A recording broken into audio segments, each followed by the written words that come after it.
Gracie Abrams rose to fame with her painfully honest songwriting and delicate sound. But long before the sold-out tours and breakout success, her childhood was shaped by crushing anxiety, early rejection, and the weight of growing up in someone else's spotlight. Stay tuned to Celebrity Childhoods as we take a closer look at Gracie's early years and uncover how a deeply sensitive girl from Los Angeles rose above it all to become one of music's most soul-bearing young artists.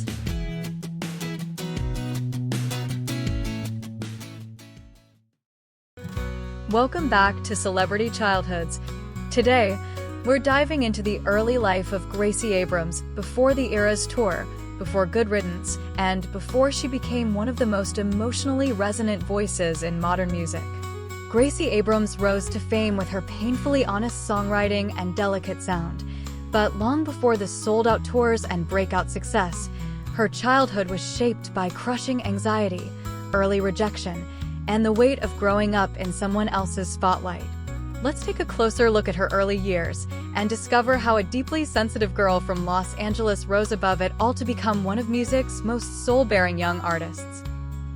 Gracie Madigan Abrams was born on September 7, 1999, in Los Angeles, California. Her dad is J.J. Abrams, the acclaimed film director behind Star Wars and Lost, and her mom, Katie McGrath, is a powerful political and media consultant. On paper, it might have looked like she had everything: a creative, successful family, and a front-row seat to Hollywood. But behind the scenes, Gracie's childhood was anything but effortless. At just 5 years old, Gracie was already dealing with intense sensitivity. Loud environments overwhelmed her, and she often felt pressure to be more confident, more outgoing, more normal. She was a quiet, introspective child who often kept to herself, scribbling in notebooks or humming songs alone in her room. From early on, it was clear that she didn't just feel emotions, she absorbed them. By the time she was 7, that sensitivity had become both a strength and a burden. Gracie could tune into other people's feelings like a radio, but she struggled to understand her own. She dealt with constant self-doubt and early signs of anxiety, often retreating inward when things felt too big or too loud. Her parents encouraged creativity, and music became her first form of therapy. She'd make up songs under her breath, private, personal, and never meant for anyone else to hear. When Gracie was 9, she began journaling obsessively, filling pages with thoughts she didn't know how to say out loud. She wrote about her fears, about feeling like she didn't measure up, and about the strange contradiction of living in a spotlight that wasn't hers. Being the daughter of someone famous meant expectations, and she already felt like she was falling short. At 11, she received her first guitar, a quiet gift from her dad that would change everything. Gracie taught herself to play slowly, almost secretly, using YouTube tutorials and instinct. It wasn't long before she started setting her private journal entries to music. Songwriting became her emotional lifeline, a way to untangle what she felt but couldn't explain. By the time she turned 13, Gracie had written dozens of original songs, but she didn't share them with anyone. She was terrified of rejection. Convinced that nothing she created would be good enough, she kept everything close to her chest, still unsure if her voice deserved to be heard. When Gracie was 15, she finally worked up the courage to upload one of her songs to SoundCloud. It was raw, quiet, and imperfect, but to her surprise, people listened. And they related. Strangers reached out, telling her they felt the same way. It was the first time Gracie realized that her anxiety and self-doubt could actually connect her to people, rather than isolate her from them. Still, the fear didn't go away.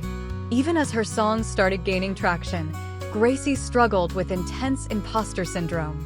She didn't want her dad's name to define her, and she didn't want people to assume her success was handed to her. Every opportunity felt like something she had to overprove. She wasn't trying to be a pop star, she was just trying to survive her own mind.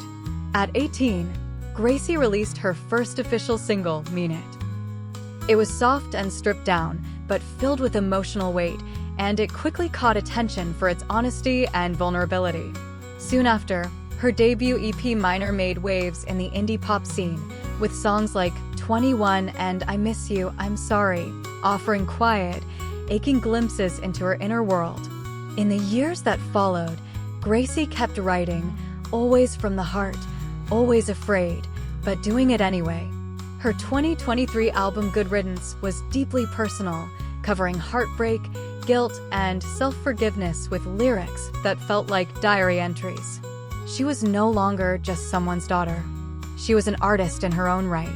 That same year, she was handpicked by Taylor Swift to open on the Eras tour, a surreal full-circle moment for a girl who once wrote songs in the dark, wondering if anyone would ever hear them. And in 2024, she followed up with The Secret of Us, a bolder, more self-assured album that showed just how far she'd come. Even with all her success, Gracie Abrams is still the same quiet soul at heart. She still second-guesses everything. She still writes lyrics at 2 a.m. when the anxiety creeps back in. But now she shares those songs, and in doing so, she's helped thousands of other people feel seen, understood, and a little less alone. Gracie Abrams' story is a powerful reminder that success doesn't always come from being the loudest voice in the room. Sometimes it comes from being the most honest, even when it hurts. So, what do you think? Did anything about Gracie's early years surprise you? Let us know in the comments, and if you enjoyed this video, please give it a thumbs up and subscribe to our channel for more untold stories of your favorite stars before they were famous. Thanks for watching Celebrity Childhoods, and stay tuned for more untold stories of your favorite stars before they were famous. See you next time!